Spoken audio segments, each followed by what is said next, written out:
तर मंडळी, ही आहे मी आणि ह्या आहेत आमच्या शेजारच्या लाडक्या शिंदे आजी. आज आम्ही दोघींनी मिळून ना एक नवीन घाट घातलेला आहे. काय तो पुढे कळेलच.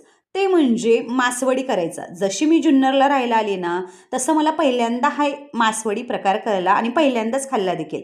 आजीला म्हटलं मलाही शिकवा ना. मग काय, त्यांनी सगळं साहित्य भाजून घेतलं आणि त्यांच्याच निरीक्षणाखाली मला ते साहित्य बारीक देखील करायला लावलं. त्यांच्या मदतीने मग त्याचं पीठ हाटून घेतलं आणि सगळ्यात शेवटी मासवडी भरायला घेतली. आता मासवडी भरायचं काम सगळ्यात जास्त अवघड आहे बरं का, पण आजींनी मात्र ते सगळं सहजतेने करून घेतलं. मासवडी करताना मला भीती वाटत होती की नक्की इतकी मोठी मासवडी होती कशी तयार, पण आजी जशा करत होत्या ना एकदम भारीजण, मला खूप आश्चर्य वाटत होतं.